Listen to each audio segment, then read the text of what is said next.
Good morning, students. Now we will start our next chapter.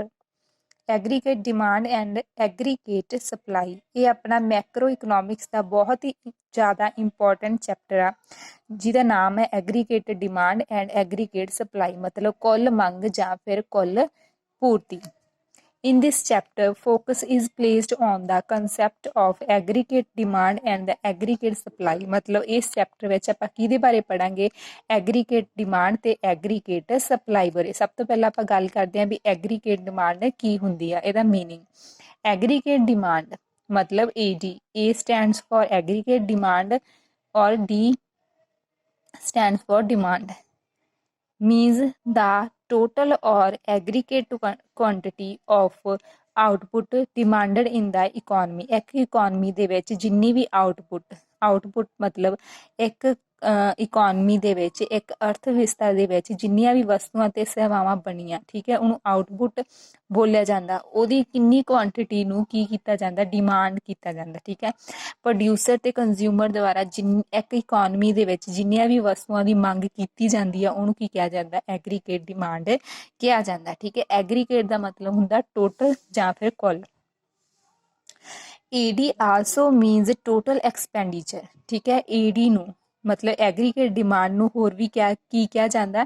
Total expenditure ਕਿਹਾ ਜਾਂਦਾ, ਮਤਲਬ ਕੁੱਲ ਖਰਚ ਕਿਹਾ ਜਾਂਦਾ। ਬਿਕੋਜ਼ ਕਿਉਂਕਿ ਡਿਮਾਂਡ ਲੀਡਸ ਟੂ ਐਕਸਪੈਂਡੀਚਰ, ਮਤਲਬ ਜਿਹੜੀ ਡਿਮਾਂਡ ਆ ਉਹ ਕਿਹਨੂੰ ਲੀਡ ਕਰਦੀ ਹੈ? ਐਕਸਪੈਂਡੀਚਰ ਨੂੰ। ਜੇ ਆਪਾਂ ਡਿਮਾਂਡ ਕਰਾਂਗੇ ਤਾਂ ਹੀ ਆਪਣਾ ਖਰਚ ਹੋਊਗਾ, ਠੀਕ ਹੈ। ਜੇ ਆਪਣੀ ਕਿਸੇ ਵੀ ਤਰ੍ਹਾਂ ਦੀ ਕੋਈ ਮੰਗ ਨਾ ਹੋਊਗੀ ਤਾਂ ਆਪਣਾ ਖਰਚ ਵੀ ਨਹੀਂ ਹੋਊਗਾ, ਤਾਂ ਕਰਕੇ ਇਹਨੂੰ ਟੋਟਲ ਐਕਸਪੈਂਡੀਚਰ ਵੀ ਕਿਹਾ ਜਾਂਦਾ। ਦੂਜੇ ਸ਼ਬਦਾਂ ਦੇ ਵਿੱਚ, ਇਨ other words, aggregate demand means the total amount which people are willing to spend at the given level of income। ਹੁਣ ਆਪਾਂ ਨੂੰ ਪਤਾ ਵੀ ਇਨਕਮ ਦੇ ਬਹੁਤ ਲੈਵਲ ਹੁੰਦੇ ਆ, ਡਿਫਰੈਂਟ ਲੈਵਲ ਹੁੰਦੇ ਆ, ਮਤਲਬ ਕਈਆਂ ਤੇ ਇਨਕਮ ਵੱਧ ਜਾਂਦੀ ਹੈ ਤੇ ਕਈ ਵਾਰੀ ਇਨਕਮ ਆ ਜਿਹੜੀ ਉਹ ਘੱਟ ਜਾਂਦੀ ਹੈ। ਹੁਣ ਉਹਨਾਂ ਡਿਫਰੈਂਟ ਲੈਵਲ ਤੇ ਜਿੰਨੇ ਵੀ ਵਿਅਕਤੀ ਆਪਣੀ ਇਕੋਨਮੀ ਦੇ ਵਿੱਚ ਆਪਣਾ ਸਪੈਂਡ ਕਰਨ ਲਈ ਤਿਆਰ ਹੁੰਦੇ ਆ, ਪੈਸੇ ਲਗਾਉਣ ਲਈ ਤਿਆਰ ਹੁੰਦੇ ਆ, ਠੀਕ ਹੈ, ਉਹਨੂੰ ਕੀ ਕਿਹਾ ਜਾਂਦਾ? ਐਗਰੀਗੇਟ ਡਿਮਾਂਡ ਕਿਹਾ ਜਾਂਦਾ। ਮਤਲਬ ਜਿੰਨੀ ਵੀ ਅਮਾਊਂਟ, ਟੋਟਲ ਅਮਾਊਂਟ ਜਿੰਨੀ ਵੀ ਪੀਪਲ ਸਪੈਂਡ ਕਰਨਾ ਚਾਹੁੰਦੇ ਆ, ਠੀਕ ਹੈ, ਉਹ ਕੀ ਆ? ਆਪਣੀ ਟੋਟਲ ਡਿਮਾਂਡ ਆ। therefore it is also called total or aggregate expenditure, ਠੀਕ ਹੈ। ਤਾਂ ਕਰਕੇ ਇਹਨੂੰ ਕੀ ਕਿਹਾ ਜਾਂਦਾ? ਟੋਟਲ ਔਰ ਐਗਰੀਗੇਟ ਐਕਸਪੈਂਡੀਚਰ ਕਿਹਾ ਜਾਂਦਾ, ਠੀਕ ਹੈ। I repeat that, AD means the total amount which people are willing to spend, ਠੀਕ ਹੈ। AD ਕੀ ਆ? AD ਉਹ ਟੋਟਲ ਅਮਾਊਂਟ ਆ ਜਿਹੜੀ ਪੀਪਲ ਖਰਚ ਕਰਨ ਦੇ ਲਈ ਵਿਲਿੰਗ ਹੁੰਦੇ ਆ, ਉਹ ਉਹਨਾਂ ਦੀ ਇੱਛਾ ਹੁੰਦੀ ਹੈ ਵੀ ਬਸ ਅਸੀਂ ਇੰਨੇ ਖਰਚ ਕਰ ਦੇਣੇ ਆ ਜਾਂ ਕਰ ਸਕਦੇ ਹਾਂ, ਠੀਕ ਹੈ। ਉਹ ਖਰਚੇ ਨੂੰ ਕੀ ਕਿਹਾ ਜਾਂਦਾ? ਟੋਟਲ ਡਿਮਾਂਡ ਜਾਂ ਫਿਰ ਐਗਰੀਗੇਟ ਡਿਮਾਂਡ ਕਿਹਾ ਜਾਂਦਾ।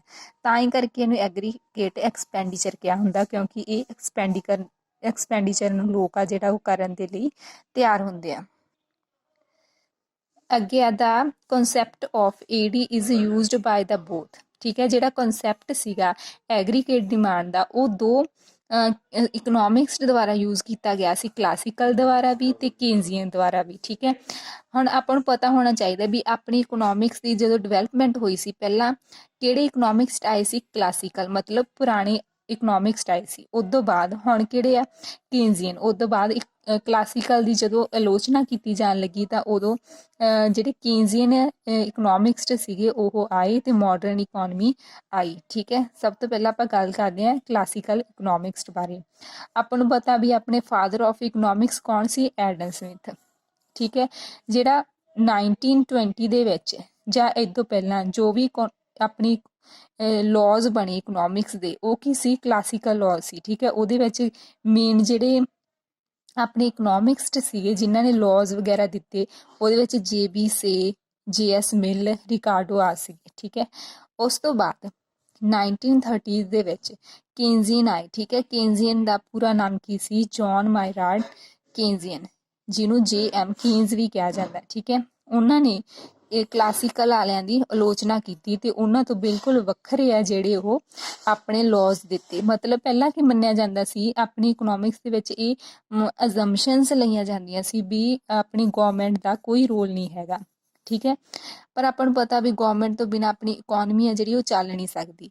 ਇਸ ਲਈ ਜਿਹੜੇ ਕੀਨਜ਼ੀਅਨ ਇਕਨੋਮਿਕਸਟ ਸੀਗੇ ਉਹਨਾਂ ਨੇ ਕੀ ਕਿਹਾ ਵੀ ਗਵਰਨਮੈਂਟ ਦੀ ਇੰਟਰਫੇਰੈਂਸ ਹੋਣੀ ਬਹੁਤ ਹੀ ਜ਼ਿਆਦਾ ਜ਼ਰੂਰੀ ਹੈ, ਜਿਹਦੇ ਨਾਲ ਲਾਜ਼ ਆ ਜਿਹੜੇ ਉਹ ਮੇਨਟੇਨ ਰਹਿੰਦੇ ਆ। ਠੀਕ ਹੈ। ਹੁਣ ਆਪਾਂ ਨੂੰ ਪਤਾ ਵੀ ਜਿਹੜੇ ਕਲਾਸੀਕਲ ਸੀਗੇ ਉਹਨਾਂ ਨੇ ਜਿਹੜੇ ਲਾਅ ਦਿੱਤੇ ਉਹਨਾਂ ਦੇ ਆਪੋਜ਼ਿਟ ਆ ਜਿਹੜੇ ਕੀਨਜ਼ੀਅਨ ਨੇ ਆਪਣੇ ਲਾਅ ਦਿੱਤੇ। ਠੀਕ ਹੈ। ਹੁਣ ਉੱਦਾਂ ਹੀ ਆ ਜਿਹੜੇ ਐਗਰੀਗੇਟ ਡਿਮਾਂਡ ਆ, ਜਿਹੜੀ ਕੁੱਲ ਮੰਗ ਆ, ਉਹਦੇ ਸੰਬੰਧ ਦੇ ਵਿੱਚ ਵੀ ਇਹੀ ਦੋ ਅਰਥ ਸ਼ਾਸਤਰੀ ਸੀ, ਪਹਿਲਾਂ ਕਲਾਸੀਕਲ ਸੀ ਫਿਰ ਕੀਨਜ਼ੀਅਨ ਸੀ। ਉਹਨਾਂ ਨੇ ਆਪਦੇ ਵਿਊਜ਼ ਦਿੱਤੇ। ਹੁਣ ਆਪਾਂ ਪਹਿਲਾਂ ਗੱਲ ਕਰਾਂਗੇ ਵੀ ਕਲਾਸੀਕਲ ਕੀ ਕਹਿੰਦਾ, ਫਿਰ ਗੱਲ ਕਰਾਂਗੇ ਵੀ ਕੀਨਜ਼ੀਅਨ ਏਡੀ ਬਾਰੇ ਕੀ ਦਿੱਤਾ। ਇਹਨਾਂ ਦੀਆਂ ਡੈਫੀਨੇਸ਼ਨਸ ਅਲੱਗ-ਅਲੱਗ ਨੇ। ਠੀਕ ਹੈ। ਹੁਣ ਆਪਾਂ ਨੂੰ ਪਤਾ ਵੀ ਆਪਣੀ ਇਕਨੋਮਿਕਸ ਨੂੰ ਦੋ ਪਾਰਟਸ ਦੇ ਵਿੱਚ ਡਿਵਾਈਡ ਕੀਤਾ ਜਾਂਦਾ, ਇੱਕ ਮਾਈਕਰੋ ਤੇ ਇੱਕ ਮੈਕਰੋ। ਜਦੋਂ ਆਪਾਂ ਮਾਈਕਰੋ ਦੇ ਵਿੱਚ ਪੜ੍ਹਿਆ ਸੀਗਾ ਤਾਂ ਇੰਡੀਵਿਜੂਅਲ ਡਿਮਾਂਡ ਦੀ ਗੱਲ ਕੀਤੀ ਸੀ, ਮਤਲਬ ਉਹਦੇ ਵਿੱਚ ਸਮਾਲ ਲੈਵਲ ਤੇ ਗੱਲ ਕੀਤੀ ਜਾਂਦੀ ਆ ਡਿਮਾਂਡ, ਜਾਂ ਫਿਰ ਇੰਡੀਵਿਜੂਅਲ ਡਿਮਾਂਡ ਦੀ ਗੱਲ ਕੀਤੀ ਹੈ। ਠੀਕ ਹੈ। ਉਹਦੇ ਵਿੱਚ ਸਿਰਫ ਪ੍ਰਾਈਜ਼ ਨੂੰ ਇਨਕਲੂਡ ਕੀਤਾ ਜਾਂਦਾ ਸੀ। ਇਸੇ ਤਰ੍ਹਾਂ ਜਿਹੜੀ ਦੂਸਰੀ ਕੈਟਾਗਰੀ ਸੀ ਉਹ ਮੈਕਰੋ ਇਕਨੋਮਿਕ ਸੀ। ਉਹਦੇ ਵਿੱਚ ਹੁਣ ਆਪਾਂ ਇਕੱਲੀ ਡਿਮਾਂਡ ਦੀ ਗੱਲ ਨਹੀਂ ਕਰਾਂਗੇ, ਉਹਦੇ ਵਿੱਚ ਐਗਰੀਗੇਟ ਡਿਮਾਂਡ ਦੀ ਗੱਲ ਕਰਾਂਗੇ। ਠੀਕ ਹੈ। ਤਾਂ ਹੀ ਕਰਕੇ ਜਿਹੜਾ ਮੈਕਰੋ ਇਕਨੋਮਿਕਸ ਆ ਉਹਦੇ ਵਿੱਚ ਐਗਰੀਗੇਟ ਡਿਮਾਂਡ, ਐਗਰੀਗੇਟ ਸਪਲਾਈ ਨੂੰ ਇਨਕਲੂਡ ਕੀਤਾ ਜਾਂਦਾ। ਐਗਰੀਗੇਟ ਮਤਲਬ ਤੁਹਾਨੂੰ ਪਤਾ ਹੀ ਹੈ ਕੁੱਲ, ਮਤਲਬ ਇਹਦੇ ਵਿੱਚ ਸਾਰੀ ਹੋਲ ਇਕੋਨਮੀ ਦੀ ਗੱਲ ਕੀਤੀ ਜਾਂਦੀ ਹੈ। ਤਾਂ ਕਰਕੇ ਆਪਾਂ ਕਹਿ ਸਕਦੇ ਹਾਂ ਵੀ ਜਿਹੜੀ ਇਕੱਲੀ ਡਿਮਾਂਡ ਆ ਜਾਂ ਇੰਡੀਵਿਜੂਅਲ ਡਿਮਾਂਡ ਆ ਉਹ ਕਿਹਦਾ ਟੌਪਿਕ ਆ, ਮਾਈਕਰੋ ਇਕਨੋਮਿਕਸ ਦਾ। ਤੇ ਜਿਹੜਾ ਐਗਰੀਗੇਟ ਡਿਮਾਂਡ ਆ ਜਾਂ ਐਗਰੀਗੇਟ ਐਕਸਪੈਂਡੀਚਰ ਹੈ, ਐਗਰੀਗੇਟ ਸਪਲਾਈ ਆ, ਉਹ ਕਿਹਦੇ ਟੌਪਿਕਸ ਨੇ, ਮੈਕਰੋ ਇਕਨੋਮਿਕਸ ਦੇ। ਹੁਣ ਆਪਾਂ ਦੇਖਦੇ ਹਾਂ ਐਗਰੀਗੇਟ ਡਿਮਾਂਡ। ਠੀਕ ਹੈ। ਇਹਦੇ ਬਾਰੇ ਦੋ ਕਨਸੈਪਟ ਜੁੜੇ ਹੋਏ ਆ। ਠੀਕ ਹੈ। ਇੱਕ ਕਲਾਸੀਕਲ ਕਨਸੈਪਟ ਤੇ ਇੱਕ ਕੀਨਜ਼ੀਅਨ ਕਨਸੈਪਟ। ਪਹਿਲਾਂ ਆਪਾਂ ਕਰਦੇ ਹਾਂ classical concept of aggregate demand. Classical ਅਰਥ ਸ਼ਾਸਤਰੀ ਸੀ, ਉਹਨਾਂ ਦੇ ਅਕੋਰਡਿੰਗ ਐਗਰੀਗੇਟ ਡਿਮਾਂਡ ਕੀ ਆ, ਇਹਦਾ ਸੰਬੰਧ ਕਿਹਦੇ ਨਾਲ ਆ। According to classical economics, aggregate demand refers to demand for all goods and service in the economy. ਠੀਕ ਹੈ। According to classical economics, classical ਦੇ ਵਿੱਚ ਜਿੰਨੇ ਵੀ ਸਾਰੇ ਇਕਨੋਮਿਕਸਟ ਆਉਂਦੇ ਸੀ ਉਹਨਾਂ ਦੇ ਅਕੋਰਡਿੰਗ ਐਗਰੀਗੇਟ ਡਿਮਾਂਡ ਕੀ ਆ। ਐਗਰੀਗੇਟ ਡਿਮਾਂਡ ਉਹ ਆ ਜਿਹੜੀ ਇੱਕ ਸਾਲ ਦੇ ਵਿੱਚ ਜਾਂ ਇੱਕ ਇਕੋਨਮੀ ਦੇ ਵਿੱਚ ਜਿੰਨੀਆਂ ਵੀ ਸਾਰੀਆਂ ਵਸਤੂਆਂ ਅਤੇ ਸੇਵਾਵਾਂ ਦੀ ਮੰਗ ਆ। ਠੀਕ ਹੈ। ਜੋ ਪ੍ਰੋਡਿਊਸਰ ਦੁਆਰਾ ਵੀ ਕੀਤੀ ਜਾਂਦੀ ਹੈ ਤੇ ਕੰਜ਼ਿਊਮਰ ਦੁਆਰਾ ਵੀ ਕੀਤੀ ਜਾਂਦੀ ਹੈ। The AD is usually related to general price level. ਠੀਕ ਹੈ। ਇਹਨਾਂ ਨੇ ਕੀ ਕਿਹਾ ਸੀ ਵੀ ਏਡੀ ਦਾ ਸੰਬੰਧ ਆ ਜਿਹੜਾ ਐਗਰੀਗੇਟ ਡਿਮਾਂਡ ਦਾ ਸੰਬੰਧ ਆ ਉਹ ਸਿਰਫ ਜਨਰਲ ਮਤਲਬ ਆਮ ਜਿਹੇ ਪ੍ਰਾਈਜ਼ ਲੈਵਲ ਦੇ ਨਾਲ ਆ। ਠੀਕ ਹੈ। ਐਗਰੀਗੇਟ ਦਾ ਸੰਬੰਧ ਕਿਹਦੇ ਨਾਲ ਆ, ਪ੍ਰਾਈਜ਼ ਦੇ ਨਾਲ ਜਾਂ ਪ੍ਰਾਈਜ਼ ਲੈਵਲ ਦੇ ਨਾਲ। ਕਿਵੇਂ, ਦੇਖੋ ਕਹਿੰਦੇ ਜਦੋਂ ਪ੍ਰਾਈਜ਼ ਲੈਵਲ ਵੱਧ ਜਾਂਦਾ, ਜਦੋਂ ਕਿਸੇ ਚੀਜ਼ ਦਾ ਪ੍ਰਾਈਜ਼ ਜਿਹੜਾ ਵੱਧ ਗਿਆ ਤਾਂ ਜਿਹੜੀ ਡਿਮਾਂਡ ਆ ਉਹ ਘੱਟ ਹੋ ਜੂਗੀ। ਇਸੇ ਤਰ੍ਹਾਂ ਜਦੋਂ ਪ੍ਰਾਈਜ਼ ਲੈਵਲ ਘੱਟ ਗਿਆ ਤਾਂ ਡਿਮਾਂਡ ਵੱਧ ਜੂਗੀ। ਇਹਦੇ ਲਾਅ ਦੇ ਡਿਪੈਂਡ ਕਰਦਾ। ਜਦੋਂ ਕਲਾਸੀਕਲ ਨੇ ਕਨਸੈਪਟ ਦਿੱਤਾ ਉਹਦੇ ਵਿੱਚ ਕੀ ਕਹਿਣਾ, ਆਪਾਂ ਕਹਿਣਾ ਵੀ ਏਡੀ ਦਾ ਸੰਬੰਧ ਕਿਹਦੇ ਨਾਲ ਆ, ਪ੍ਰਾਈਜ਼ ਦੇ ਨਾਲ ਆ। ਠੀਕ ਹੈ। ਪ੍ਰਾਈਜ਼ ਦੇ ਨਾਲ ਉਹਨਾਂ ਦਾ ਜਿਹੜਾ ਰਿਲੇਸ਼ਨਸ਼ਿਪ ਆ ਉਹ ਕੀ ਆ, ਇਨਵਰਸ ਜਾਂ ਫਿਰ ਨੈਗੇਟਿਵ ਆ, ਕਿਉਂਕਿ ਜਦੋਂ ਪ੍ਰਾਈਜ਼ ਵੱਧ ਜਾਂਦਾ ਤੇ ਐਗਰੀਗੇਟ ਜਿਹੜੀ ਡਿਮਾਂਡ ਆ ਉਹ ਘੱਟ ਜੂਗੀ। ਜਦੋਂ ਪ੍ਰਾਈਸ ਘੱਟ ਜੂਗਾ ਤੇ ਐਗਰੀਗੇਟ ਡਿਮਾਂਡ ਆ ਜਿਹੜੀ ਉਹ ਵੱਧ ਜੂਗੀ। It means with increase in the general price level aggregate demand falls and vice versa. ਠੀਕ ਹੈ। ਕੀ ਕਹਿੰਦੇ, ਜਦੋਂ ਇਨਕਰੀਜ਼ ਇਨ ਪ੍ਰਾਈਸ ਲੈਵਲ, ਜਦੋਂ ਪ੍ਰਾਈਸ ਵੱਧ ਜੂਗਾ, ਠੀਕ ਹੈ, ਇਨਕਰੀਜ਼ ਹੋ ਜੂਗਾ ਤਾਂ ਡਿਮਾਂਡ ਆ ਜਿਹੜੀ ਉਹ ਫਾਲ ਹੋ ਜੂਗਾ, ਉਹਦੇ ਵਿੱਚ ਫਾਲ ਆ ਜੂਗਾ ਤੇ ਉਹ ਘੱਟ ਜੂਗੀ। ਠੀਕ ਹੈ। ਐਂਡ ਵਾਈਸ ਵਰਸਾ ਮਤਲਬ ਜੇ ਇਸ ਤੋਂ ਉਲਟ ਜੇ ਪ੍ਰਾਈਜ਼ ਆ ਜਿਹੜਾ ਉਹ ਘੱਟ ਜੂਗਾ, ਠੀਕ ਹੈ, ਤਾਂ ਏਡੀ ਆ ਜਿਹੜੀ ਉਹ ਵੱਧ ਜੂਗੀ। ਇਹੀ ਇਹਦੇ ਵਿੱਚ ਕਹਿੰਦੇ ਰਿਲੇਸ਼ਨਸ਼ਿਪ ਆ ਕਿਹਦੇ ਵਿੱਚ, ਪ੍ਰਾਈਜ਼ ਤੇ ਐਗਰੀਗੇਟ ਡਿਮਾਂਡ ਦੇ ਵਿੱਚ। ਹੁਣ ਆਪਾਂ ਇਹਦੀ ਇੱਕ ਡਾਇਗਰਾਮ ਦੇ ਸਕਦੇ ਹਾਂ ਜਿਹਦੇ ਵਿੱਚ ਉਹ ਐਕਸਿਸ ਤੇ ਕੀ ਲਿਖਿਆ ਹੋਇਆ, ਏਡੀ ਲਈ ਹੋਈ ਆ, ਤੇ ਉਦਾਂ ਹੀ ਆਪਾਂ ਰਿਲੇਸ਼ਨ ਇਹਦਾ ਕਿਹਦੇ ਨਾਲ ਦਿਖਾਉਣਾ, ਪ੍ਰਾਈਜ਼ ਲੈਵਲ ਦੇ ਨਾਲ। ਆਪਾਂ ਨੂੰ ਪਤਾ ਜਦੋਂ ਪ੍ਰਾਈਜ਼ ਵੱਧ ਹੋਊਗਾ ਤੇ ਡਿਮਾਂਡ ਜਿਹੜੀ ਉਹ ਘੱਟ ਜੂਗੀ, ਜਦੋਂ ਪ੍ਰਾਈਸ ਘੱਟ ਜੂਗਾ ਡਿਮਾਂਡ ਵੱਧ ਜੂਗੀ। ਠੀਕ ਹੈ। ਇਸੇ ਤਰ੍ਹਾਂ ਇਹਦੀ ਸਲੋਪ ਡਾਊਨਵਰਡ ਬਣ ਜੂਗੀ। ਠੀਕ ਹੈ। ਇਹ ਤੋਂ ਆਪਾਂ ਨੂੰ ਕੀ ਪਤਾ ਲੱਗਦਾ ਡਾਇਗਰਾਮ ਤੋਂ, AD curve slope downward from left to right as shown in the figure. ਠੀਕ ਹੈ। ਜਿਹੜੀ ਐਗਰੀਗੇਟ ਡਿਮਾਂਡ ਦੀ ਕਰਵ ਆ ਜਿਹੜੀ ਉਹਦੀ ਸ਼ੇਪ ਆ, ਉਹਦੀ ਜਿਹੜੀ ਸਲੋਪ ਆ ਉਹ ਹੋਊਗੀ ਡਾਊਨਵਰਡ, ਮਤਲਬ ਨੀਚੇ ਨੂੰ ਆਉਂਦੀ। ਇਹ ਕਿਵੇਂ ਆਉਂਦੀ ਹੈ? ਇਹ right to left to right ਆ ਜਿਹੜੀ ਉਹ ਡਾਊਨਵਰਡ ਸਲੋਪਿੰਗ ਹੁੰਦੀ ਹੈ, ਠੀਕ ਹੈ। This curve also has negative slope as of individual demand curve in the microeconomics. ਹੁਣ ਆਪਾਂ ਨੂੰ ਪਤਾ ਵੀ ਆਪਾਂ ਮਾਈਕਰੋ ਇਕਨੋਮਿਕਸ ਦੇ ਵਿੱਚ ਕੀ ਪੜ੍ਹਿਆ? ਓਨਲੀ ਇੰਡੀਵਿਜੂਅਲ ਡਿਮਾਂਡ, ਜਾਂ ਫਿਰ ਆਪਾਂ ਉਹਨੂੰ ਡਿਮਾਂਡ ਕਹਿ ਦਿੰਦੇ ਆ। ਉਹਦੇ ਵਿੱਚ ਵੀ ਕੀ ਸੀ ਇਹਦਾ ਸੰਬੰਧ? ਬਾਕੀ ਗੱਲਾਂ ਸੇਮ ਰਹਿਣ ਤੇ ਇਹਦਾ ਸੰਬੰਧ ਜਿਹੜਾ ਉਹ ਪ੍ਰਾਈਜ਼ ਨਾਲ ਦਿਖਾਇਆ ਗਿਆ। ਇਹਦੇ ਵਿੱਚ ਵੀ ਕੀ ਸੀ? ਜਦੋਂ ਪ੍ਰਾਈਜ਼ ਵੱਧ ਜਾਂਦਾ ਤਾਂ ਡਿਮਾਂਡ ਘਟ ਜਾਂਦੀ ਆ, ਉਦਾਂ ਹੀ ਜੇ ਪ੍ਰਾਈਜ਼ ਘਟ ਗਿਆ ਤਾਂ ਡਿਮਾਂਡ ਆ ਜਿਹੜੀ ਉਹ ਵੱਧ ਜੂਗੀ। ਇਹਦਾ ਵੀ ਸੰਬੰਧ ਕੀ ਹੈ? ਨੈਗੇਟਿਵ ਆ। ਉਦਾਂ ਹੀ ਕੀ ਕਹਿੰਦੇ ਆ ਵੀ ਇਹ ਕਿਹਦੇ ਅਕੋਰਡਿੰਗ ਆ? ਇਹਦੀ ਸ਼ੇਪ ਆ ਜਿਹੜੀ, ਇਹ ਕਰਵ ਆ ਜਿਹੜੀ ਉਹ ਕਿਹਦੇ ਨਾਲ ਇਕੁਅਲ ਆ, ਕਿਹਦੇ ਨਾਲ ਸੰਬੰਧ ਰੱਖਦੀ ਆ? ਇਹ ਇੰਡੀਵਿਜੂਅਲ ਡਿਮਾਂਡ ਦੇ ਨਾਲ ਹੀ ਸੇਮ ਉਦਾਂ ਹੀ ਸੰਬੰਧ ਰੱਖਦੀ ਹੈ, ਠੀਕ ਹੈ। ਹੁਣ ਇਸ ਤੋਂ ਅੱਗੇ Keynesian concept of AD established relationship between the income and the demand, ਠੀਕ ਹੈ। ਅੱਗੇ ਆਪਾਂ ਆਪਣਾ ਪੁਆਇੰਟ ਅੱਗੇ ਆਪਾਂ ਕਲਾਸੀਕਲ ਕਰ ਲਿਆ, ਕੰਸੈਪਟ ਕਰ ਲਿਆ। ਅਗਲਾ ਕੰਸੈਪਟ ਸੀ Keynesian concept of aggregate demand. ਉਹਦੇ ਵਿੱਚ ਕੀ ਆ? ਜਿਹੜਾ ਕੀਨਜ਼ੀਅਨ ਆ ਉਹ ਕੀ ਕਹਿੰਦਾ? ਜਿਹੜਾ ਡਿਮਾਂਡ ਦਾ ਸੰਬੰਧ ਆ ਉਹ ਹੈਗਾ ਇਨਕਮ ਨਾਲ, ਠੀਕ ਹੈ। ਪਹਿਲਾਂ ਆਪਾਂ ਕੀ ਪੜ੍ਹਿਆ ਸੀ? ਕਲਾਸੀਕਲ ਦੇ ਵਿੱਚ ਆਪਾਂ ਪੜ੍ਹਿਆ ਵੀ ਇਹਦਾ ਸੰਬੰਧ ਆ ਜਿਹੜਾ ਕਲਾਸੀਕਲ ਦੇ ਵਿੱਚ ਇਹਦਾ ਸੰਬੰਧ ਆ ਉਹ ਪ੍ਰਾਈਜ਼ ਲੈਵਲ ਦੇ ਨਾਲ ਆ। ਏਡੀ ਦਾ ਸੰਬੰਧ ਆ ਪ੍ਰਾਈਜ਼ ਲੈਵਲ ਦੇ ਨਾਲ। ਹੁਣ ਆਪਾਂ ਕੀ ਕਰਨਾ? ਜਿਹੜਾ ਕੀਨਜ਼ੀਅਨ ਦੇ ਵਿੱਚ ਆਪਾਂ ਪੜ੍ਹਨਾ ਵੀ ਇਹਦਾ ਸੰਬੰਧ ਏਡੀ ਦਾ ਸੰਬੰਧ ਆ, ਐਗਰੀਗੇਟ ਡਿਮਾਂਡ ਦਾ ਸੰਬੰਧ ਆ ਜਿਹੜਾ ਉਹ ਇਨਕਮ ਲੈਵਲ ਦੇ ਨਾਲ ਹੈਗਾ ਏ। ਅਕੋਰਡਿੰਗ ਟੂ ਕੀਨਜ਼ੀਅਨ, ਏਡੀ refers to demand for all goods and service in economy at the different level of income, ਠੀਕ ਹੈ। ਆਪਣੀ ਇਨਕਮ ਦੇ ਵੱਖ-ਵੱਖ ਲੈਵਲਸ ਦੇ ਉੱਤੇ, ਮਤਲਬ ਜੇ ਇਨਕਮ ਘੱਟ ਆ ਤਾਂ ਆਪਾਂ ਕਿੰਨੀਆਂ ਡਿਮਾਂਡ ਕਰਾਂਗੇ, ਜੇ ਆਪਣੀ ਇਨਕਮ ਵੱਧ ਜੂਗੀ ਤਾਂ ਆਪਾਂ ਕਿੰਨੀਆਂ ਗੁੱਡਸ ਤੇ ਸਰਵਿਸ ਡਿਮਾਂਡ ਕਰਾਂਗੇ। ਉਹਨੂੰ ਕੀ ਕਹਿੰਦੇ ਆ? ਕੀਨਜ਼ੀਅਨ ਕਨਸੈਪਟ ਕਹਿੰਦੇ ਆ, ਠੀਕ ਹੈ। ਇਹਦਾ ਸੰਬੰਧ ਕਿਹਦੇ ਨਾਲ ਆ? ਇਹਦਾ ਸੰਬੰਧ ਇਨਕਮ ਦੇ ਨਾਲ ਆ। ਜੋ ਆਪਾਂ ਡਿਮਾਂਡ ਇਨਕਮ ਦੇ ਵੱਖ-ਵੱਖ ਲੈਵਲਸ ਤੇ ਡਿਫਰੈਂਟ ਲੈਵਲ ਆਫ ਇਨਕਮ ਤੇ ਕੋਈ ਵੀ ਗੁੱਡਸ ਤੇ ਸਰਵਿਸ ਦੀ ਡਿਮਾਂਡ ਕਰਦੇ ਆ ਉਹਨੂੰ ਹੀ ਕੀ ਕਿਹਾ ਜਾਂਦਾ? ਕੀਨਜ਼ੀਅਨ ਕਨਸੈਪਟ ਕਿਹਾ ਜਾਂਦਾ। ਜਿਵੇਂ ਕਿ ਇਨਕਰੀਜ਼ ਇਨ ਇਨਕਮ, ਮਤਲਬ ਕਿਸੇ ਵਿਅਕਤੀ ਦੀ ਇਨਕਮ ਦੇ ਵਿੱਚ ਵਾਧਾ ਹੋ ਗਿਆ ਤਾਂ demand for goods and service ਵੀ ਵੱਧ ਜੂਗੀ, ਠੀਕ ਹੈ। ਇਨਕਮ ਦੇ ਵਧਣ ਦੇ ਨਾਲ ਆ ਡਿਮਾਂਡ ਹੈ ਜਿਹੜੀ ਉਹ ਵੱਧ ਜੂਗੀ। ਅੱਗੇ ਡਿਕਰੀਜ਼ ਇਨ ਇਨਕਮ, ਠੀਕ ਹੈ। ਜੇ ਕਿਸੇ ਦੀ ਇਨਕਮ ਘਟ ਗਈ ਤਾਂ demand for goods and service ਵੀ ਘਟ ਜੂਗੀ। ਇਹ ਤੋਂ ਆਪਾਂ ਨੂੰ ਕੀ ਪਤਾ ਲੱਗਦਾ ਵੀ ਇਹਨਾਂ ਦੇ ਵਿੱਚ ਜਿਹੜਾ ਕੀਨਜ਼ੀਅਨ ਕੀ ਕਹਿੰਦਾ? ਇਹਦਾ ਸੰਬੰਧ ਆ ਜਿਹੜਾ ਏਡੀ ਦਾ ਸੰਬੰਧ ਆ ਕਿਹਦੇ ਨਾਲ ਆ?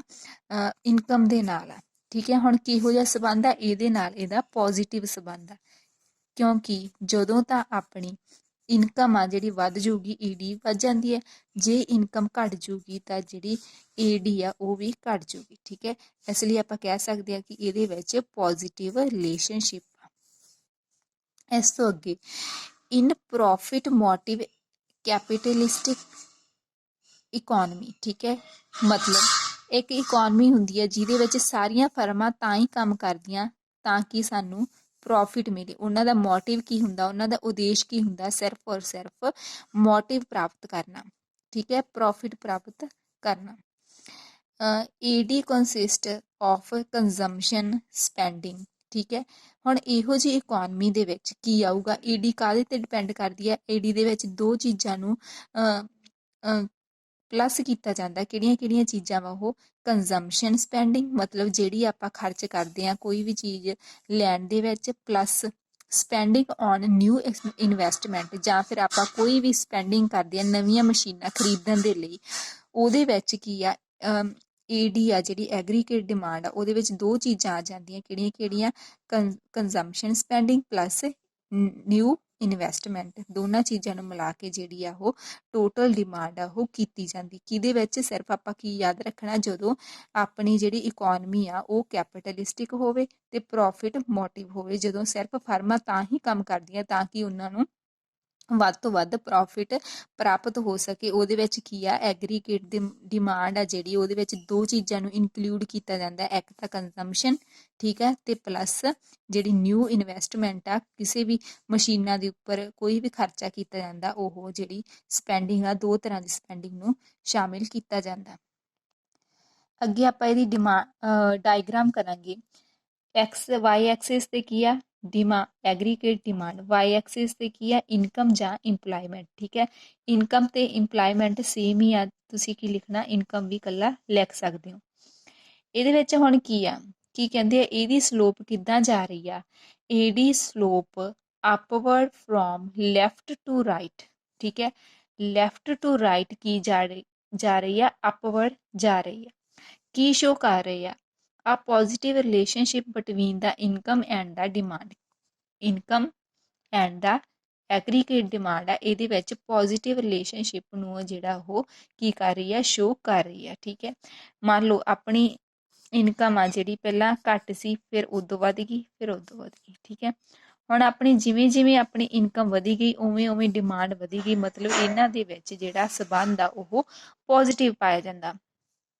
ਹੁਣ ਕੀ ਆ, ਕੁਐਸਚਨ ਇਹ ਆ ਵੀ ਆਪਾਂ ਜਿਹੜੀ ਆਹ ਕਰਵ ਆ ਇਹਨੂੰ ਉੱਪਰੋਂ ਕਿਉਂ ਸ਼ੁਰੂ ਕੀਤਾ, ਆਪਾਂ ਇਹਨੂੰ ਜ਼ੀਰੋ ਤੋਂ ਕਿਉਂ ਨਹੀਂ ਸ਼ੁਰੂ ਕੀਤਾ। ਠੀਕ ਹੈ, ਇਦਾਂ ਸ਼ੋ ਕਿਉਂ ਨਹੀਂ ਕੀਤਾ, ਕਿਉਂਕਿ ਆਪਾਂ ਨੂੰ ਪਤਾ ਜਦੋਂ ਆਪਣੀ ਇਨਕਮ ਕਈ ਵਾਰੀ ਜ਼ੀਰੋ ਹੁੰਦੀ ਆ, ਠੀਕ ਹੈ, ਕੋਈ ਸਾਧਨ ਨਹੀਂ ਆਪਣੀ ਇਨਕਮ ਦਾ, ਤਾਂ ਵੀ ਆਪਾਂ ਨੂੰ ਰਹਿਣ ਦੇ ਲਈ, ਠੀਕ ਹੈ, ਜਿਉਣ ਦੇ ਲਈ ਬੇਸਿਕ ਨੀਡਸ ਹੁੰਦੀਆਂ ਕੋਈ, ਜੋ ਕੀ ਆ ਮਤਲਬ ਖਾਣਾ। ਆਪਾਂ ਕੀ ਕਰਦੇ ਹਾਂ, ਜਦੋਂ ਆਪਣੀ ਇਨਕਮ ਜ਼ੀਰੋ ਹੁੰਦੀ ਆ ਆਪਾਂ ਨੂੰ ਤਾਂ ਵੀ ਜਿਉਣ ਦੇ ਲਈ ਖਾਣ ਦੀ ਜ਼ਰੂਰਤ ਹੁੰਦੀ ਹੈ। ਠੀਕ ਹੈ, ਖਾਣ ਪੀਣ ਦੀਆਂ ਚੀਜ਼ਾਂ ਦੀ ਜ਼ਰੂਰਤ ਹੁੰਦੀ ਹੈ, ਤਾਂ ਕਰਕੇ ਕੀ ਆ ਜੇ ਆਪਣੀ ਇਨਕਮ ਜ਼ੀਰੋ ਵੀ ਹੋਊਗੀ ਤਾਂ ਵੀ ਆਪਣੀ ਡਿਮਾਂਡ ਕੁਝ ਨਾ ਕੁਝ ਤਾਂ ਹੋਊਗੀ, ਜਿਹਦੇ ਵਿੱਚ ਰੋਟੀ ਕੱਪੜਾ ਮਕਾਨ ਤਾਂ ਆਪਾਂ ਨੂੰ ਜ਼ਰੂਰੀ ਹੀ ਚਾਹੀਦਾ। ਠੀਕ ਹੈ, ਆਪਣੀ ਇਨਕਮ ਭਾਵਾਂ ਦੀ ਜ਼ੀਰੋ ਹੋਵੇ ਪਰ ਆਪਣੀ ਡਿਮਾਂਡ ਆ ਕਦੇ ਵੀ ਉਹ ਜ਼ੀਰੋ ਨਹੀਂ ਹੁੰਦੀ, ਕਿਉਂਕਿ ਆਪਾਂ ਜਿਹੜੀਆਂ ਖਾਣ ਵਾਲੀਆਂ ਗੁਡਸ ਆ ਉਹਨਾਂ ਦੀ ਡਿਮਾਂਡ ਤਾਂ ਪੱਕੇ ਤੌਰ 'ਤੇ ਕਰਾਂਗੇ, ਤਾਂ ਕਰਕੇ ਇਹਦਾ ਜਿਹੜਾ ਇਹਦੀ ਸਟਾਰਟਿੰਗ ਆ ਉਹ ਉੱਪਰੋਂ ਹੋਊਗੀ। ਠੀਕ ਹੈ, ਜ਼ੀਰੋ ਤੋਂ ਨਹੀਂ ਹੋਊਗੀ, ਇਹ ਇਹਦਾ ਮੇਨ ਪੁਆਇੰਟ ਆ। ਹੁਣ ਅੱਗੇ ਆਪਾਂ ਡਿਸਕਸ ਕਰਾਂਗੇ ਵੀ ਇਹਦਾ ਬਿਹੇਵੀਅਰ ਕਿੱਦਾਂ ਦਾ ਐਗਰੀਗੇਟਡ ਡਿਮਾਂਡ ਫੰਕਸ਼ਨ ਦਾ।